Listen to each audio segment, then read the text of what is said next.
IFM News. Lokal. Ay, tutas kami.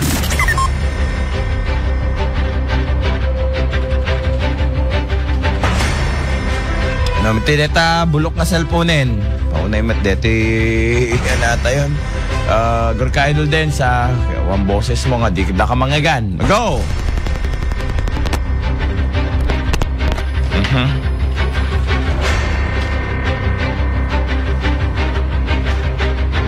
Iya kung siya tinawa nga pa ng develop dito Lawlaw iti Singing Bell Tower Karaman iti Lamaga Central Elementary School wala ni Sal Pereira na pintas iti Kalikagom nagbaling nga Wako Park yung masaboy iti anti-legal aspect na natumaliklikan iti isyo iti nadakamat nga lugar malagip nga tinagdiswan iti Singing Bell Tower ken iti Lawag Central Elementary School ken kuko ti Diocese of Lawag nga iti kondisyon iti sudgapuna nga naskin nga madalang bagsak bay nga may porsige iti Kalikagom nga pan nakadevelop ti nakamat nga lugar pudno ko natin konsyal nga di pa malubos nga pan nakadalos Olaw na amang kadi hindi pakada kadi nga danto iti ganda apan ang develop ti nakamat nga lugar kasuman ti nagbalin nga sa mensahe reaksyon ni Consul Pereira panggit kreto nga banat.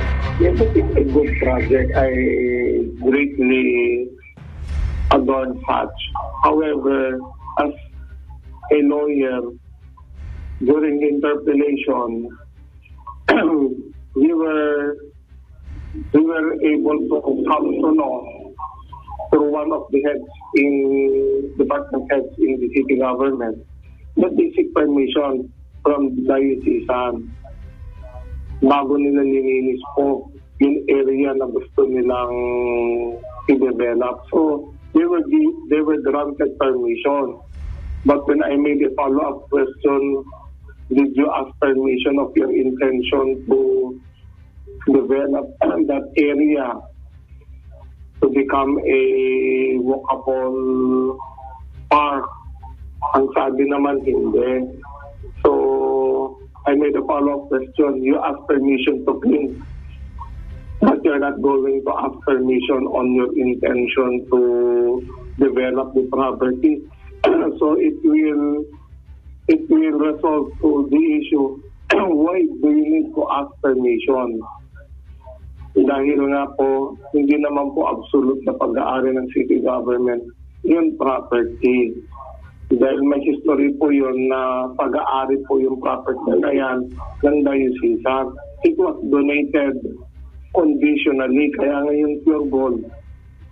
Bago po yan na-construct, may tripartite agreement. Portions of the rentals pupunta kay pure gold, diocesan at saka kay city government. So it is not really an absolute ownership on the part of the city government. So in short, sir, wala pang right ang city government na mag-develop sa area kasi was related. We are going to use the funds of the government.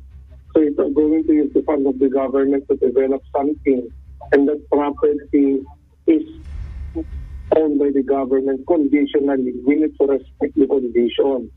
So if the condition is for educational purposes only, and you do not get the consent of the diocesan to develop it for some other purpose, then baka mag-file naman ng TRO ang city government. Sinatay Bernard, iti punto de vista ni Atty. Consul Jason Pereira, teknon sa natin Kalikagom, kasi natin propose nga ordinance ni Apo Consul Bijon Lao, nga mapagpaling nga Gold Park, kada iti Lawlaw, iti Bell Tower, Agraman, iti Solar, iti Lavaga Central Elementary School. Ang mga history na Bernard, dahil ticket nagbaling issue iti kukwat Indunar, iti diocese nga iti certain purpose kada iti panakidonate, iti eskwelahan, iti asurat, iti Lawag Idol Padag. Anong arad mo ti side ni Diocese of Lawag? Adaan? Awan pa, Bernard, iti ipubos iti Lao City Government, naipakada, upod nung naipakada, Japan nakadalos, hindi intention to develop it sa awan pa, tinalawag. nga banag ng Haitelo Bernard. Okay. Di gito kata, siyempre, kukwati, lata dito, Diocese Tilawag, at deta mismo nga markering marker deta nga bell tower. Dakil nga banag deta nga kukwata panakamuhon deta ti simbaan. Tama, pero lumalagi po iti isyo di sarat, dati kondisyon, iti donasyon, iti tanganasyon, pagkaaman, pakasyo ito man, so nga, kunad niya po, ako sa Perera, masapol nga milawlawag, nga tiya, at ngayon may paka, data bigas sakit awan, iti agbalong kwestiyon into no, sumpeng iti kalikagom, apanang develop, til nakamat ng lugar. Damag, pero manipag sa gunang panlungsod, Idol Dennis Salipio, at IFM News.